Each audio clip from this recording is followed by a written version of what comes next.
je ne vois pas comment on pourrait passer au travers. Donc il y a un moment, effectivement, si sur ces chapitres-là, il n'y a pas des réponses concrètes, un projet qui s'établit, une vision qui se fait jour, qui ne plaira évidemment pas à tout le monde, ça c'est bien évident, l'opposition est dans son rôle, mais s'il n'y a pas ça, il y aura effectivement énormément de déceptions. Et ça, je n'y crois pas un instant.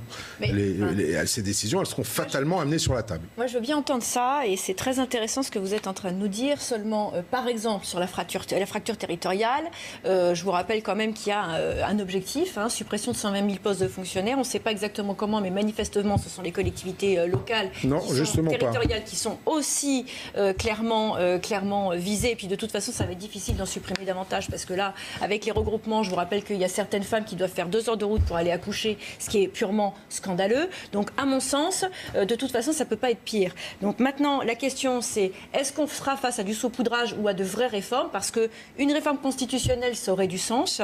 Une réforme de la fiscalité de fond, et pas uniquement qui touche les ménages moyens, ça aurait du sens. Le problème, c'est que des décisions en profondeur, c'est aussi des décisions qui seront clivantes sur le plan électoral. Emmanuel Macron ne peut pas se le permettre, parce qu'il a des élections à gérer, les élections européennes. On a bien vu qu'il n'a plus d'électorat de gauche. Il essaye de mordre sur l'électorat sarkozyste en se rapprochant un maximum de Nicolas Sarkozy, ce qui évidemment arrange M. Sarkozy, puisque lui, il est en train d'aller tuer son ami Laurent Wauquiez. Donc en réalité, tout ça, ce sont des petites magouilles politiques, je suis désolée, mais c'est tout à fait ça.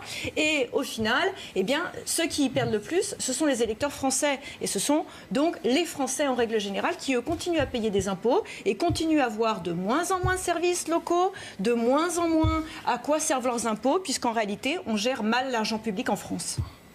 Moi, je crois qu'il faut quand même je pense qu'il faut quand même porter crédit à Emmanuel Macron d'être un président convaincu, ce qui n'a pas toujours été le cas de tous les présidents de la